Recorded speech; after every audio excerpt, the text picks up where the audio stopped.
Hi, and welcome to the Homeopathy Health Show here on the UK Health Radio Network. I'm Atiq. And I'm Naila. We're both professional registered homeopaths, and between us have over 25 years of professional practice in this field of healing. The Homeopathy Health Show is the voice of homeopathy on radio and podcasts around the world, promoting and raising awareness of this truly unique system of healing and healthcare, which is suitable for all ages, young and old. Every week, we invite guests from the world of homeopathy to come and share their experiences, their work, offer insights, and essentially talk all things homeopathy. Visit www.ukhealthradio.com to listen now. To find out more about us, you can visit us at www.homeopathyinpractice.co.uk. And whilst you are there, do subscribe to our newsletter. Be inspired and join the conversation. So let's begin today's show here on the UK Health Radio Network, the world's #1 talk health radio. Real feel-good radio. Hi, and welcome to another episode of the Homeopathy Health Show, the award-winning Homeopathy Health Show here on the UK Health Radio Network. I'm Atiq. And I'm Naila. Welcome, everyone. We do hope you are in a splendid mood indeed. And I have to tell you, ladies and gentlemen, at the time of recording this episode with our very, very eminent guest indeed, the UK is going through a heat wave. Believe it or not, the rain has ceased. But my God, is it hot, and it's absolutely boiling. So if halfway through this episode we stop talking, you know we've fainted. I know there's nothing you can do about it, because emergency services, etc., they won't know either. But hey, it's a beautiful time of the year as well during the summer months. It's just such a pleasant time, isn't it? And everybody starts to smile, and that's the power of the sun, and that's the power of not a heat wave, but just summer itself. Yeah, beautifully said. Yes, it is hot. But today we are truly delighted to welcome Professor Jean Duckworth, one of the most respected educators, researchers, and leaders in modern homeopathy. Professor Duckworth has dedicated more than 3 decades to advancing homeopathic education, professional standards, and research, helping to shape the future of the profession, both in the United Kingdom and internationally. Wow. She's a qualified homeopath since the 1990s, and she has combined clinical practice with an outstanding academic career, of course, because she's Professor Jean Duckworth. And that's our first professor on the Homeopathy Health Show, so that's why we're just so happy. Many listeners will know her from her long association with the University of Central Lancashire, where she served as course leader for both the BSc Homeopathic Medicine and MSc Homeopathy programs, mentoring and inspiring generations of homeopaths who, see, the heat's getting to me, generations of homeopaths who now practice around the world. Her academic achievements are remarkable, holding qualifications in law, education, bioethics, and homeopathy. Jean completed her PhD exploring the lived experiences of midwife homeopaths. Amazing, isn't it? I just get goosebumps when it comes to midwifery, reflecting her lifelong interest in the human dimensions of healing, professional practice, and patient care. Throughout her career, she has been a passionate advocate for ethics, research, integrated healthcare, and educational excellence. She has served in numerous leadership roles within the profession, contributed extensively to research and scholarly publications, supervised doctoral students, and played a key role in strengthening the academic foundations of homeopathy. And we haven't even ended there. We've just started this introduction, so get ready. So today, she continues this important work as Professor of Homeopathy at Remedy Academy, where her wisdom and her experience and commitment to nurturing the next generation of practitioners continues to make a profound impact. Jean's career reminds us that homeopathy is not only about remedies and prescriptions, but it's also about education, ethics, inquiry, and the ongoing pursuit of excellence in patient care. This is so, so important. In fact, Naila, it represents homeopathy in practice and you know, the objectives that we have as well of sharing and imparting that knowledge and nurturing, right? Oh, yeah, I mean, amazingly. But before that, I think her work raises some important questions for the profession, like, can homeopathy communicate with conventional healthcare without losing its identity? How do we research a system based upon individual experience? What makes homeopathic education rigorous, ethical, and transformative? And what might be the next chapter for homeopathy? But before all these questions, it's a genuine privilege to welcome you to our today's episode. And I would invite all of you to welcome Jean Duckworth to the Homeopathy Health Show. Welcome. We have ended the introduction. Atiq and Naila, thank you so much. I've always avoided being on podcasts and putting my head above the parapet of being on radio or anything else. And I think partly that's because I have spent so long within an academic environment, a conventional academic environment, and I remember my very first board, academic board. We'd been teaching the BSc homeopathy for a year, and I went into this academic meeting along with lots and lots of other academics, and I sat down, and a comment that was made to me, "Oh, the witches are here." Oh, okay. Okay, so that was my introduction to academia. That's a nice introduction, isn't it? Kind of, yeah. But at least they knew what they did. Yes, but so I think 25 years at UCLan teaching homeopathy and integrated health, we have to say thank you to the universities for experimenting with us being there.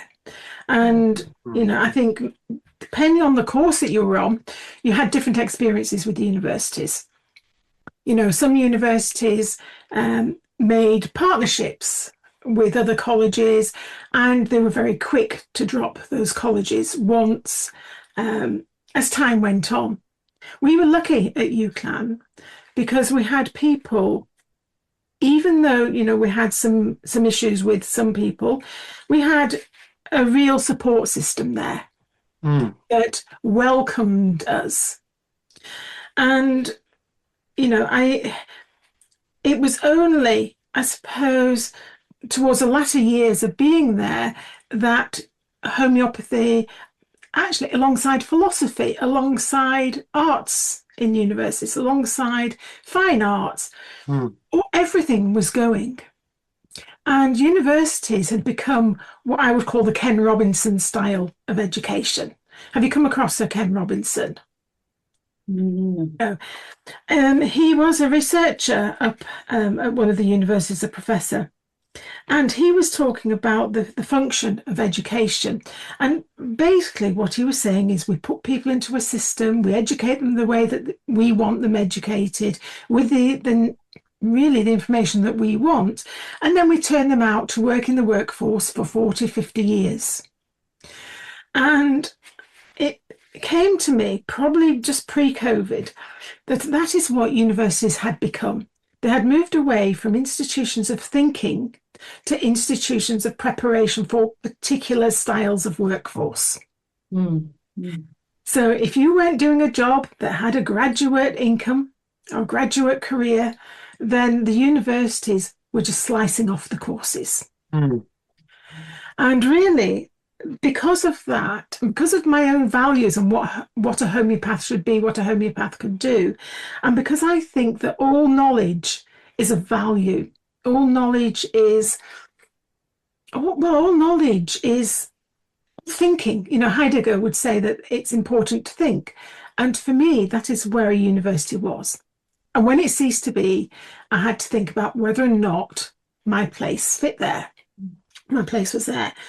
And so we came up to COVID, and then COVID hit. And I think lots of people had epiphanies during the COVID period on, whether their values were aligned with what they were doing, whether or not, they were happy with things that were going on. And very quickly afterwards, I started thinking, well, luckily, I'm of an age where I could take a pension from the university that would provide me with a basic income, and I could reevaluate where I wanted to be. And initially, where I wanted to be was back at the coalface of homeopathy.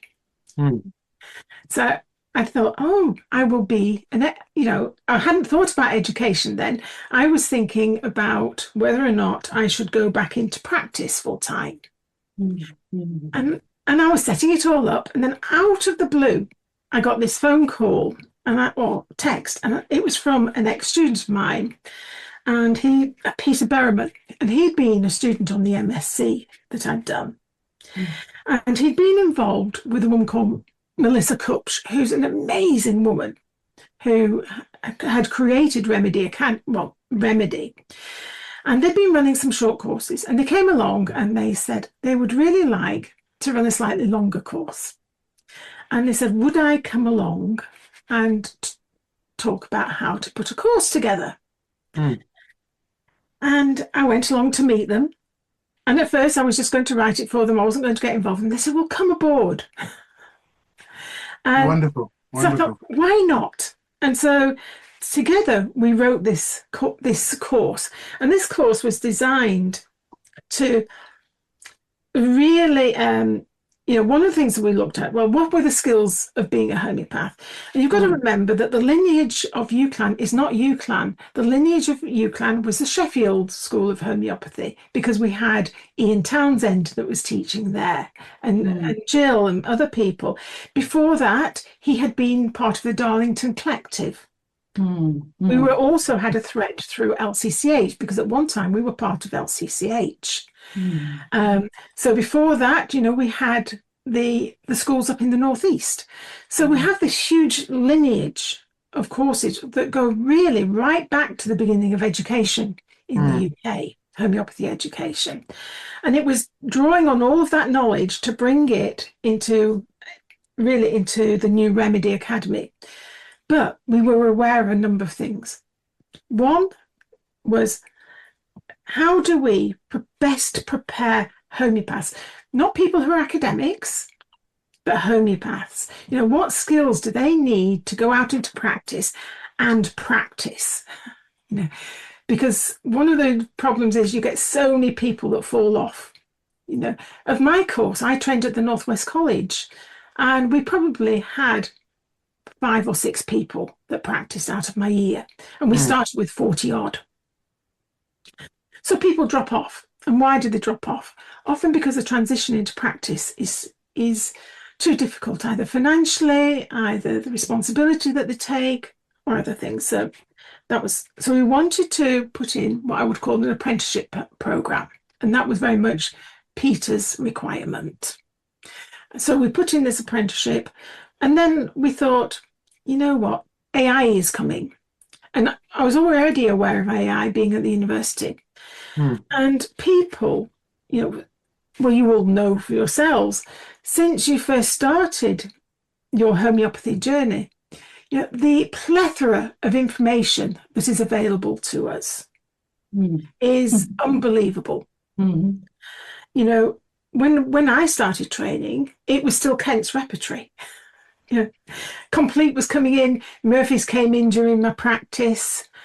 And so we train, one of the things is, how do we train people now to take their place in homeopathy going forward? Even though we brought through the past as a thread, it's very much about the future. So what do homeopaths need to know? Well, they need to know how to practice. So they still do, the 30 case visits that all courses do. But within those 30 cases, those are the things that we assess. So we don't assess essays. I don't ask them to do a comparison of Nat Muir and Staphysagria, because it's done within their cases. And their cases they are quite structured.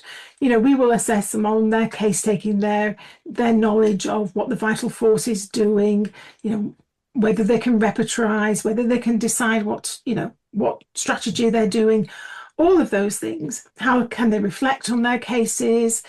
So all of that is within their 30 cases, and they do that for every single case visit. And they do multiple choice. That's really their formative work. So, we are coming now to the end of that course. And in a way, that course was a leap of faith into what homeopaths need. So to begin with, we didn't go down the route of complying with registry body requirements. We did what we thought was needed. And we got 570 students sign up. That's a really, really good number. That's a really good number. Like from this number, we can actually see people do want to study homeopathy and they do want to become homeopaths. So what I'm understanding from what you offer is, I don't know, where did we go there? Because you have so much knowledge. We actually forgot to ask you, how did you come to homeopathy? How did I come to homeopathy? Yeah. Well, I think, one, growing up in South Africa, you know, there was always a slightly greater appreciation of homeopathy in South Africa. You know, I was brought up there in the in the 60s and 70s. So it was already being talked about. And then I came to it partially because I always wanted to become a psychologist. But at school at that time, psychology was always deemed to be a bit, you know, why don't you become, a psychiatrist? So they were trying to push you down. Oh, well, you know, if you want to do things with the mind, become a psychiatrist. I did not want to become a doctor.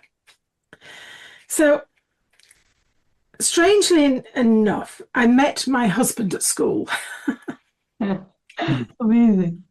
So instead, I got married, you know, I had a child. And then I thought, well, a couple of children. And then I thought, well, what do I do with my life? So I went and became a lawyer. Well, an academic lawyer. Because it was when I was becoming I was becoming a lawyer, and I had to, as part of your training, you had to go to court. And one of those, we were at the High Court, and unfortunately, we had an experience that really rocked me to the core, because it was a child wardship case, and it was about a child who'd been injured. And very quickly, I was reminded that law is simply a body of man-made rules that we use in order to govern our society. And, you know, my first law lecturer said, you know, very first lesson, he said to me, if you think law is about justice, you might as well leave the room now. And it took me back to that. Law can achieve justice, but that's not its aim. You know, it aims to keep order and create a set of rules for us. And because it rocked me to my core, I thought, I can't continue to become a lawyer. And so I thought, what else can I do? Then I was offered a job teaching law. Everything's happened serendipitously. Okay. And I got this job teaching law, but it didn't, you know how you get this feeling that it's not your life's purpose, that it is, you know, you can be competent at it, but it doesn't feed your soul. And so that's when I decided that I needed to do something else. And so one of the things I looked at was osteopathy. You know, because I'm quite a mineral type of person. So osteopathy, okay. And then I thought, well, actually, I don't want, the courses down there were largely Southern based. I thought, no, what can I do? And then I remembered homeopathy. And so I went along to the college, and it was a guy called Ernest Roberts who was running the Northwest at the time. So I went along to see him, and before I knew it, I'd come out with a load of books from the interview. And I started reading them. And as I read them, things started, you know, falling into place. You know, he'd give me a copy of the Organon. He'd given me, you know, I think I'd actually got my Kent's repertory then, and one or two Kent's lectures. And I know they were the old books, but I loved them. And one of the criticisms that's often made, one of the things that's often said to me, I like books before 1965. Okay. Yeah, that's my cutoff. It's not true, but yeah, as you can see on the bookshelf. But one of the things was, I absolutely adored homeopathy from then on. And no matter what I have ever done in life, it's always drawn me back. It's been the single thing that has never bored me, that has always lit my fire, if you like, in terms of in terms of just what it can do and the transformation that is possible from good homeopathic treatment. And again, I hadn't been in homeopathy. I'd only been a homeopath for, taking my own cases for about 5 years. And I think like LCCH, London College of Classical Homeopath, were looking at coming to UCLan because they've been trying to get a course up there. And suddenly I was invited to a pub for a meeting along the A6 in Lancashire.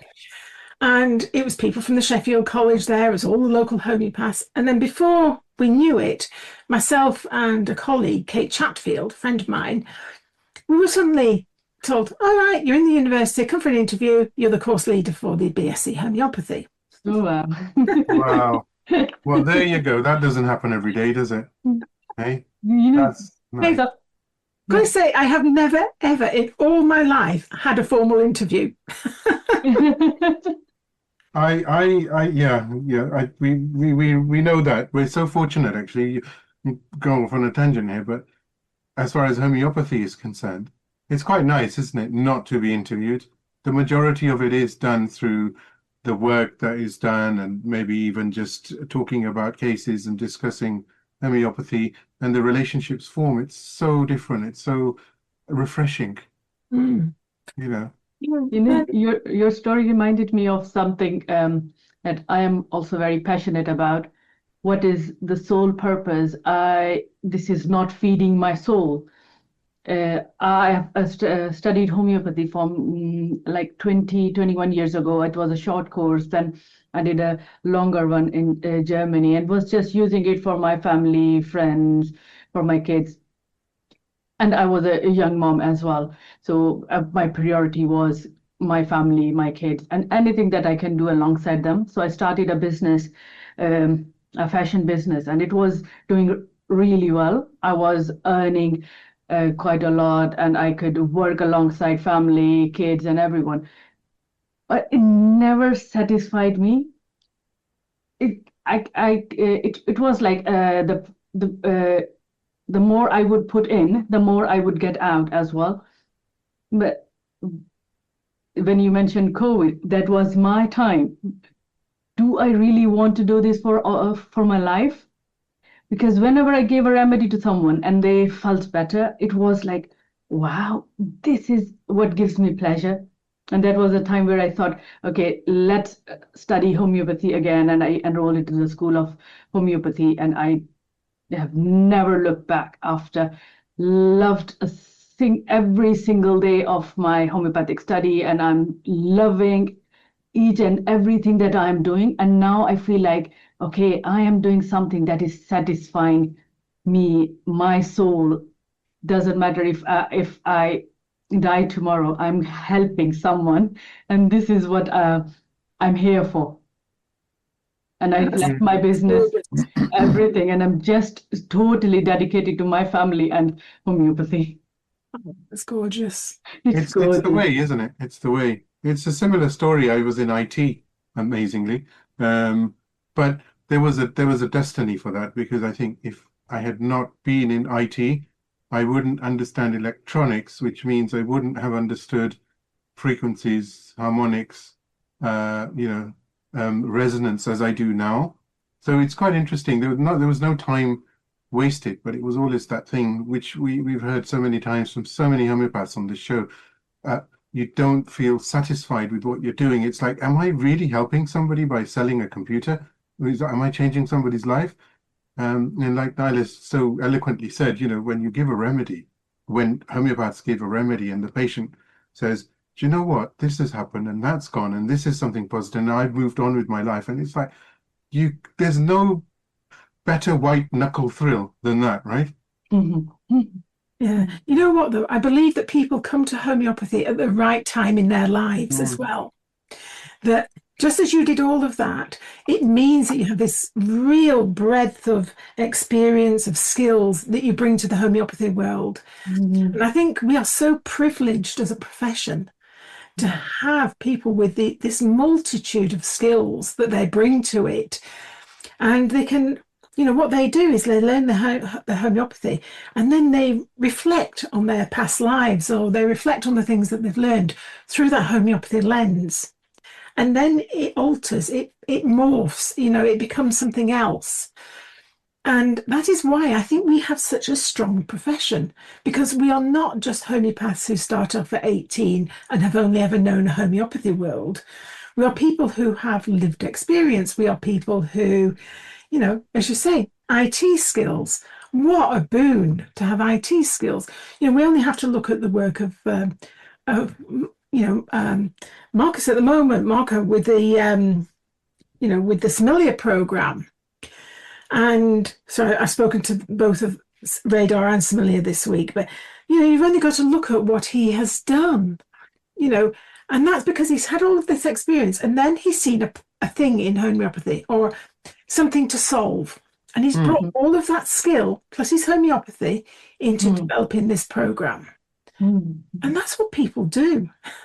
Yeah, absolutely. You said something very interesting, and we are going to move into something quite fascinating, which is the Fibonacci sequence of remedies in a bit, ladies and gentlemen. Well, this is such an exciting conversation.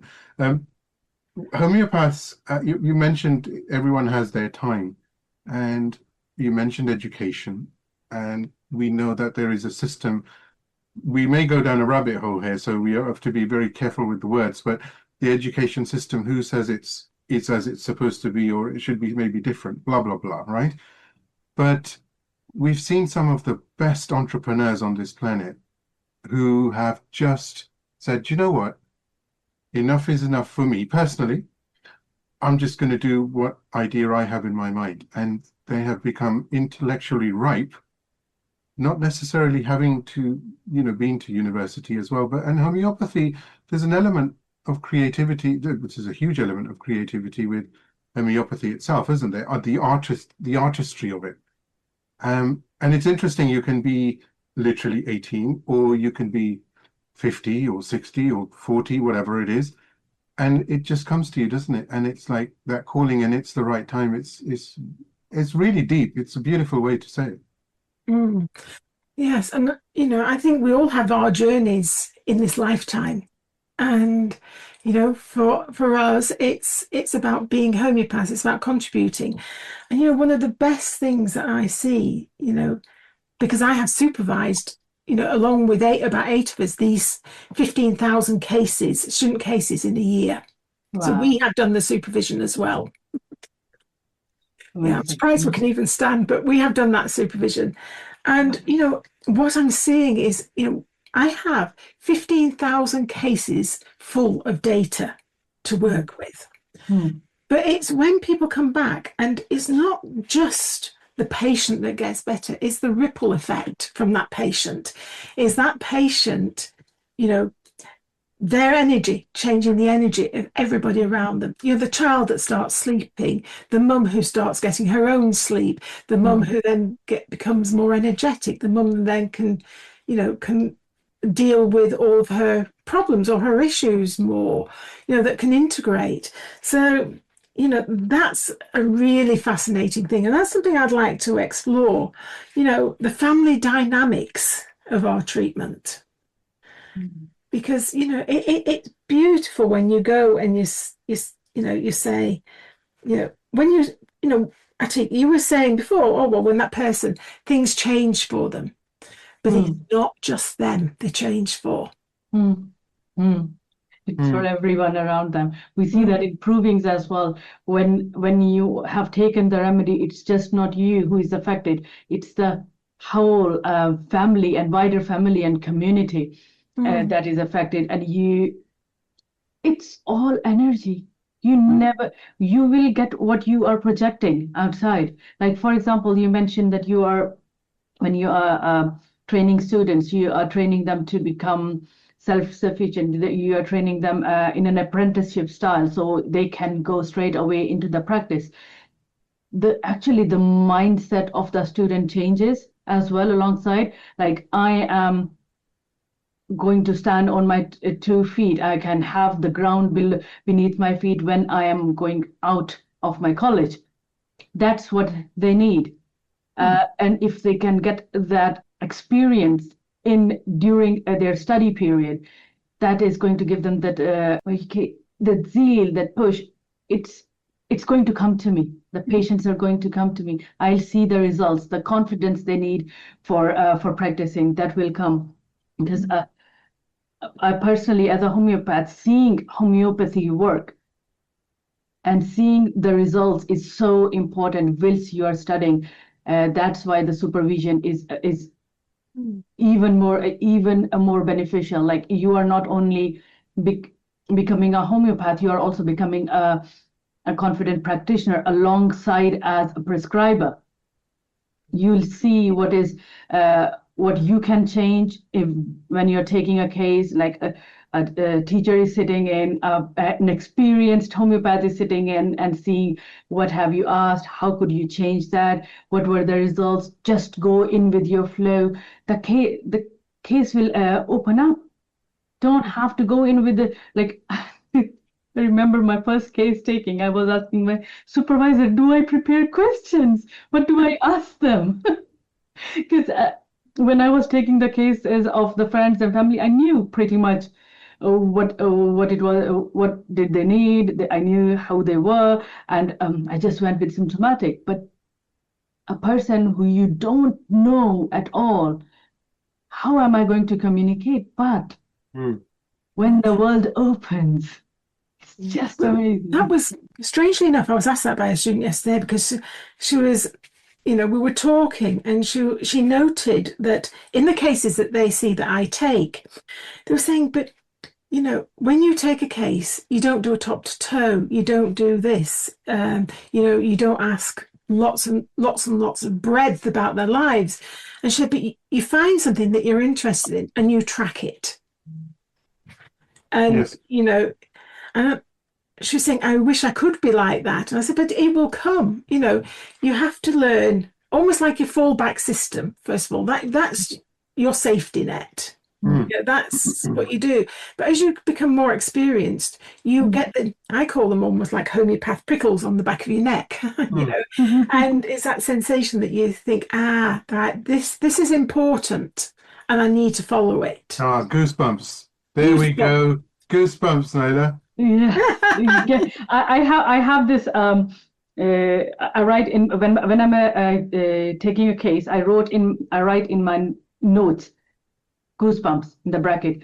There is where I felt the energy moving. Yes. This is where the center of the case is. I need to go in. We can forget about everything else.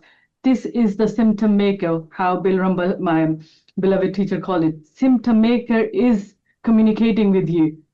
That's such a lovely way of putting it, the goosebump moment. Yeah, the goosebump moment that we get. Because we all have this. We feel like, even in a conversation, when we are having with someone outside, there are moments we connect and then we keep on talking about that very topic. What is it? It's the energy matching, and all we need to do is, where is the energy of the case? So beautifully said. Thank you for that. It's not copyright. Goosebump moment, the word. Yeah. I'm going to use that with the students. It's a registered trademark, but it's not copyright. But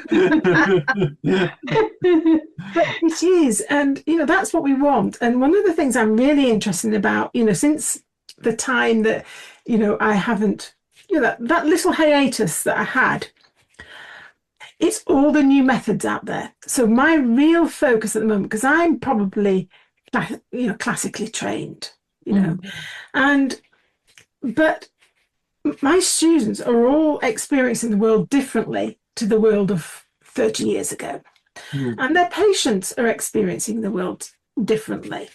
The most of our patients that that the students see are probably, the biggest group will be women, followed by younger sort of child mums, followed by elderly, then followed by young people, very few teenagers, and actually no children that we had under 1. So, we have this profile.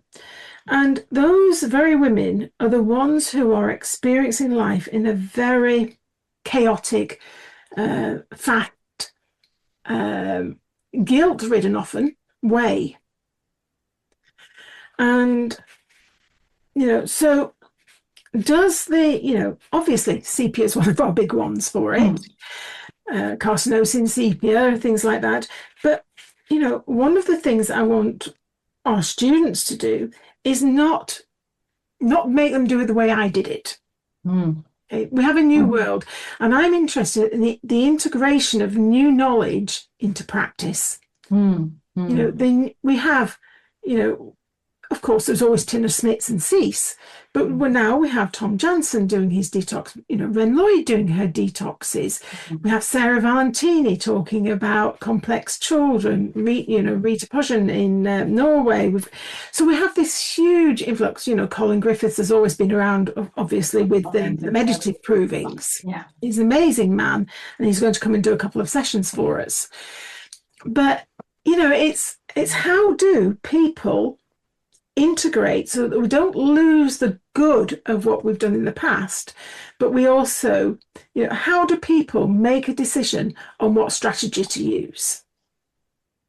Because, Atiq, I know you do the Narayanis, and I might join your course, but you do the Narayanis, and, as part of that, and German New Medicine and things like that, but as part of that, when do you go and choose a Narayani remedies? Carolyn Gaskin came and taught our students them, and I've used it for years. But, when do we choose that? When do we use a SAR code approach? When do we use, a protocol? When do we use Bamaji, for instance? When do we do this? And it's allowing. That's a really interesting thing. I want to find out from practitioners how they make those decisions. They've got this toolbox. What do they do with it? Yeah, I think that's what that's how homeopathy in practice started as well. Like Atiq always says, you need to have a bigger toolbox when you don't know. Like sometimes there are cases where if you don't know where to go, what to do, then you can start something. When the things start moving, you can go in with your classical remedy, because you cannot.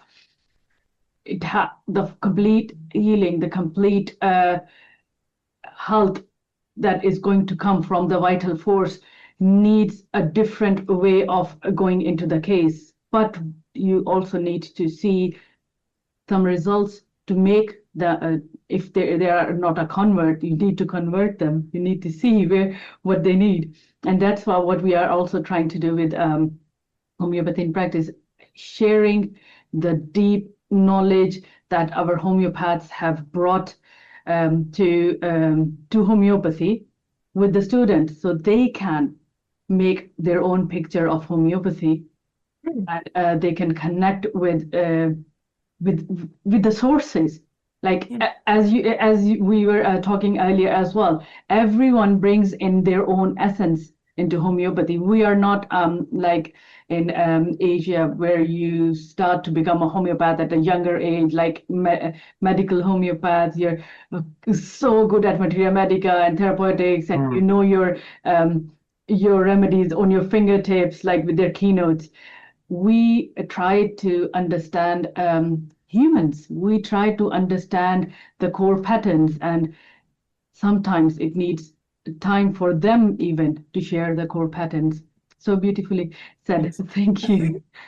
One of the hardest things as a supervisor is to sit on your hands sometimes and not interfere, because it's their prescription, it's what they want to do, and as long as you're holding safety and ask them to, and work through why they're doing things, then it's very much they should be allowed to practice in the way that they want. And that can be quite difficult. Yeah, can be.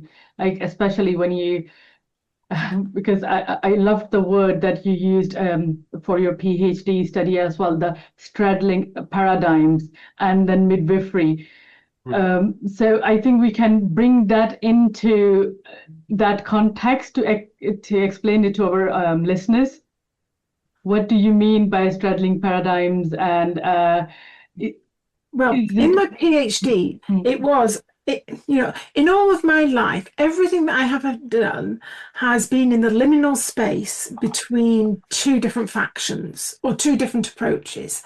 So when we go into a school of medicine, a school of nursing, they have a very conventional paradigm, and I was an alternate paradigm, and so I learned very much to navigate the spaces in between those. And then when we went to, my PhD, it was about how midwives who'd become homeopaths experienced being in that system. And very few of them were successful, unfortunately.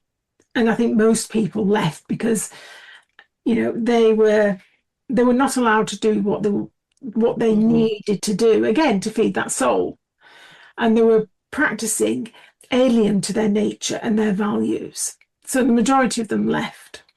So, but even now, with those ideas about different ways of practicing, again, it's that liminal space, or that space between, a classical homeopath or this approach, and how people operate in that space, and what decisions they make and what feelings they have during that space. Yeah. It's interesting, isn't it? Because if we just take that up a notch slightly, it's everyone to themselves. The beauty of homeopathy is that we're all artists and we have the same tools, etc.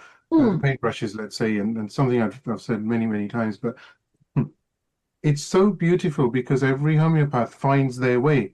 They do. Yes, there is a plethora of different sub-modalities under the umbrella, right, of homeopathy, but whoever finds whatever they're comfortable, and it doesn't happen in the first years, 2 years, sometimes it can take much, much longer, but they're comfortable with it and it works, right? Homeopathy works for each and every practitioner. No practitioner says, oh my God, I'm a homeopath of 10 years and it's never worked. It's not. It's like, I do this, I do that.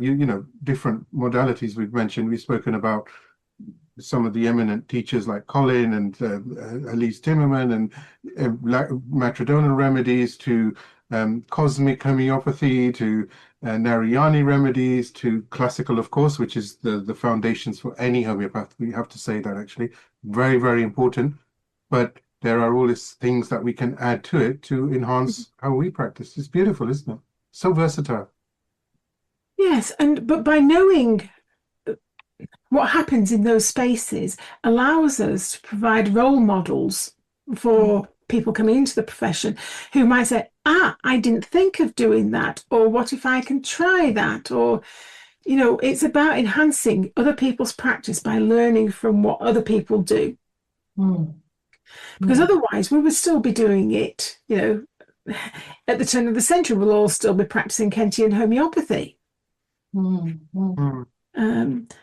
you, either of you then, do you believe that our patients have changed, not necessarily changed in themselves, but in what they're able to express, the things that concern them, the remedies that we need in the last 20 years?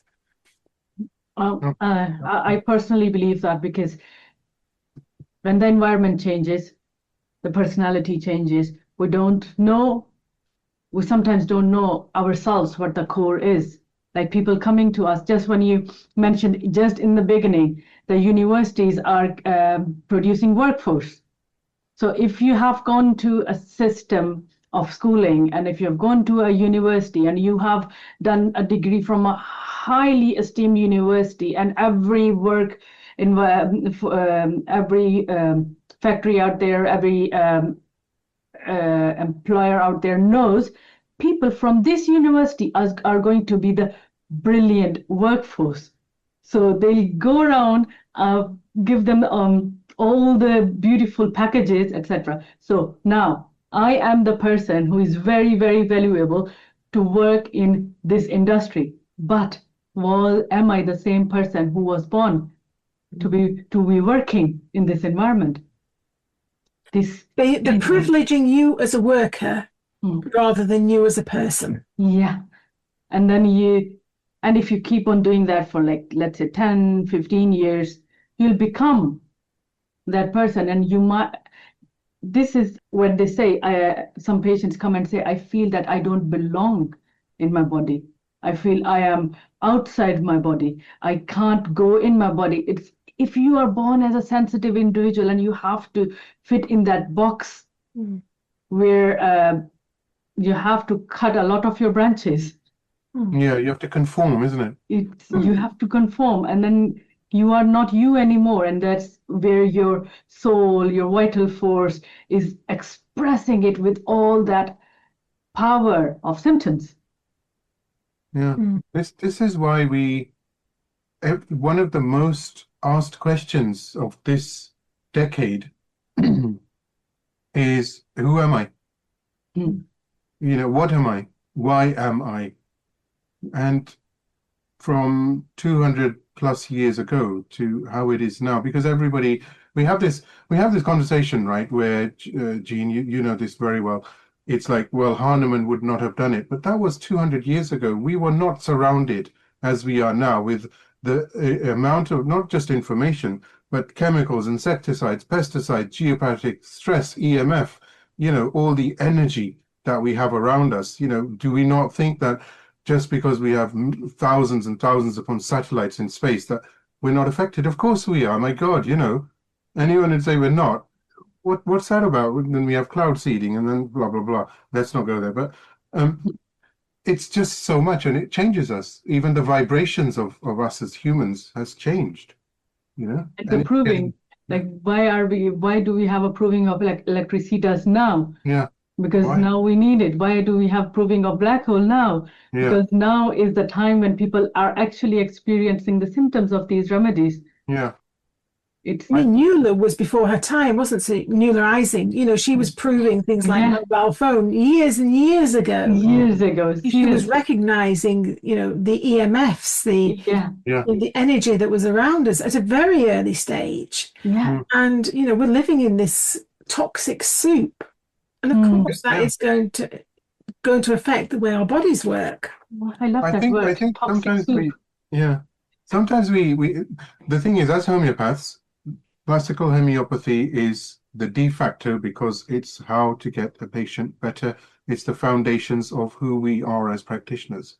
But we can't just say that things have not changed, because we're just saying things which are not actually true then. Everything has changed on this planet in the last 100 years, right? From the world wars to the savagery and the ravagery, and to the introduction of everything that possibly can be made artificially. And of course it's going to have an effect, because everything, if we look at quantum theory, then everything is vibrating, right? So everything is causing our vibrations to alter. There was a huge biohacking conference over in Texas a couple of weeks ago. And the person that I work with, Nell Cutch, who started Remedy in the first place, she decided to go and take a stand there, and she took a load of students with her. And in that time, people were doing all sorts of biohacking, but the most popular stand there was homeopathy.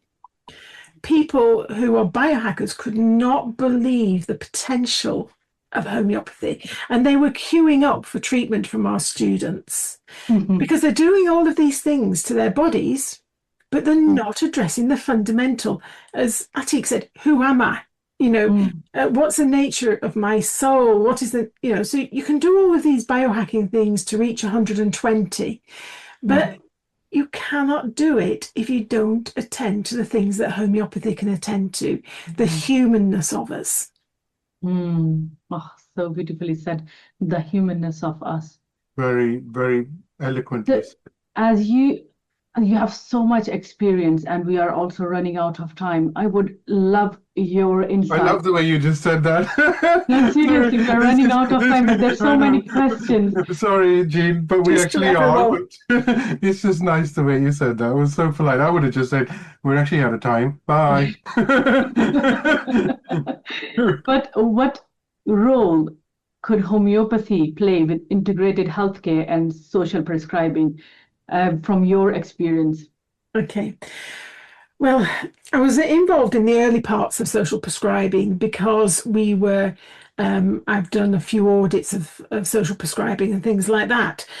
However, social prescribing for me, within the medical structure, has become something that you pass patients to if you don't know what to do with them, or they've been medicated. Let's put them over to the social prescribers, because every social prescribing job, unfortunately, is not well paid. They're there to connect people with activities that they might do. So, which is not what I had, because I set up a social prescribing course at UCAM. And for me, it was that integration. So it was, for me, it was recognizing that homeopathy, that acupuncture, that other types of interventions, could assist in the social prescribing sphere. But I was told, well, it's an intervention, therefore it's not social prescribing. So, and it's morphed, again, that word morph, but it's moved into a different space, I think, than my expectations of when it started. But if we say that, what role? Well, I think homeopathy should play a much more pivotal role in the health services anyway. They've got huge waiting lists. They've got Hashimoto's coming out of their ears. They've got thyroid issues. They've got all of these people on GLP-1s. And please don't get me talking on those, because that's our next nightmare coming along to us. People who have been on GLPs.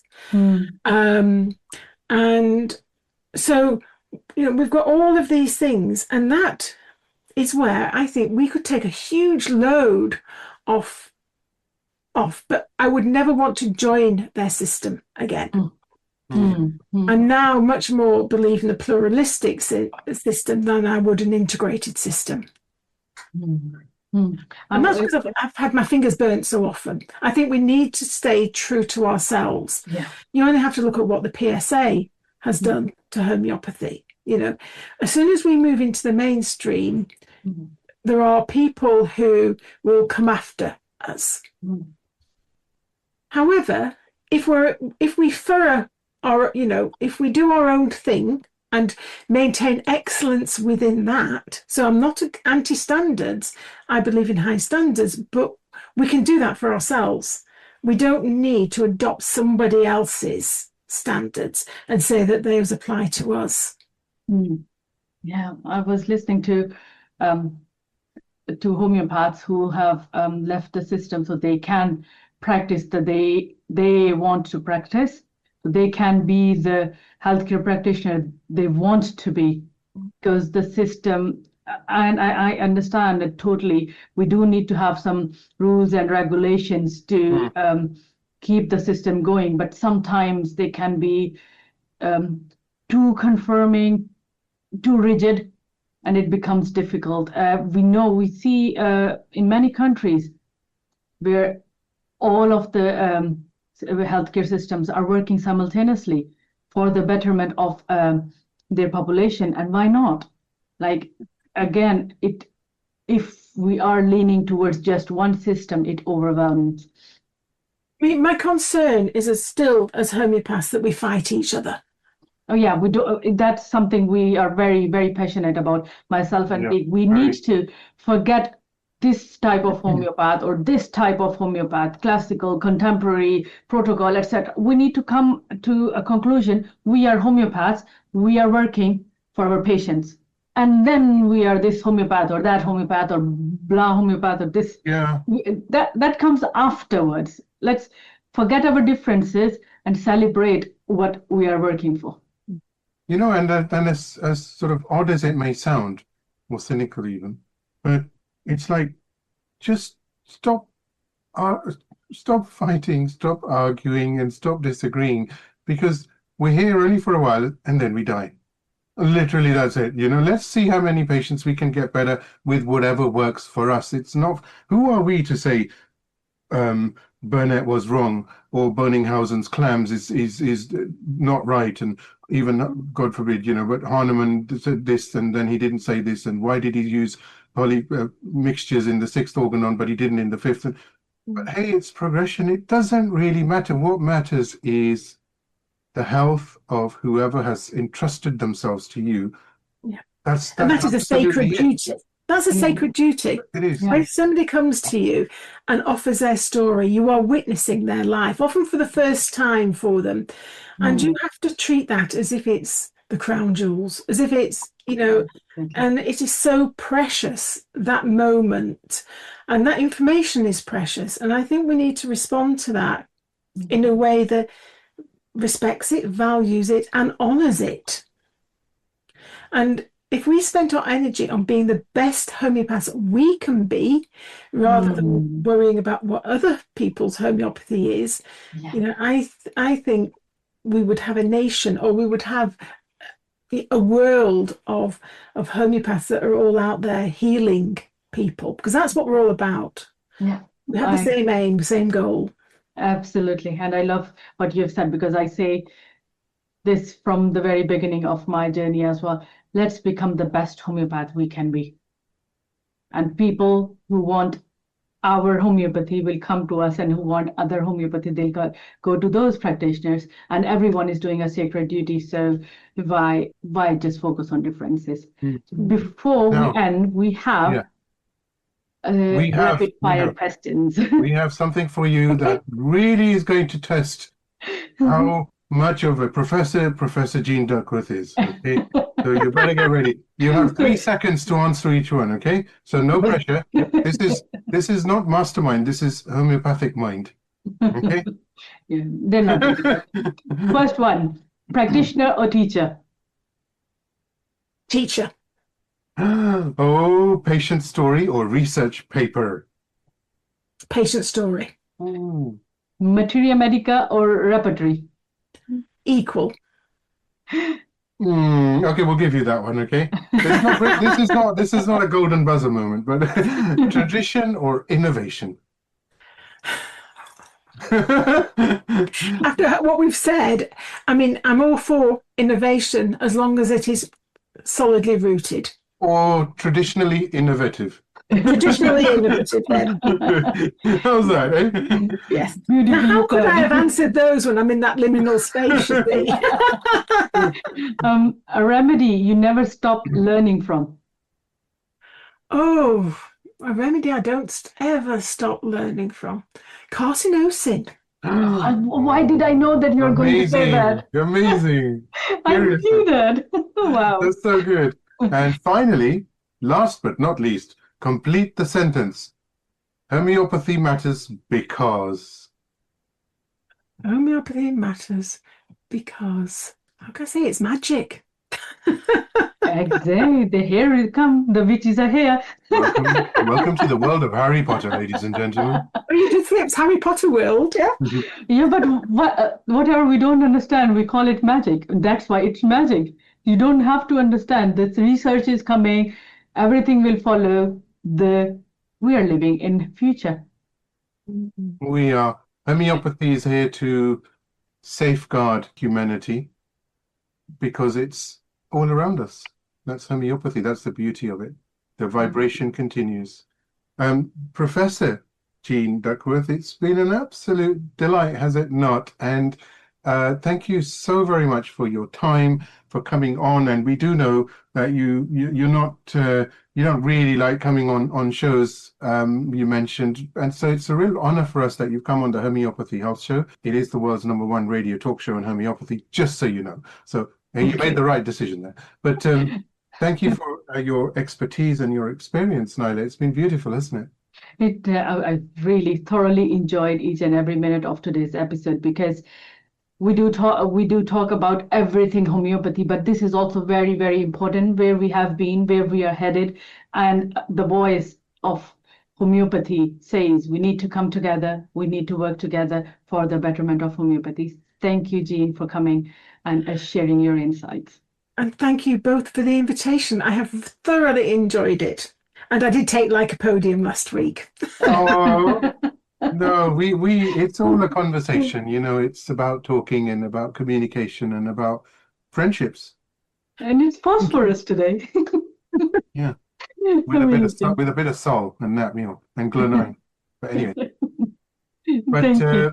yeah, please do stay online and we'll talk to you afterwards. But for now, from this episode of the Homeopathy Health Show from Naila and myself, And stay from safe. all our listeners. Yeah, and from all our listeners, Thank you. stay safe and we will talk to you very soon. I do hope you've enjoyed this week's episode of the Homeopathy Health Show. Tune in every week for inspiring conversations, bringing you all things health and well-being to your radio and podcast apps. The more exposure the Homeopathy Health Show receives, the better for homeopathy around the world.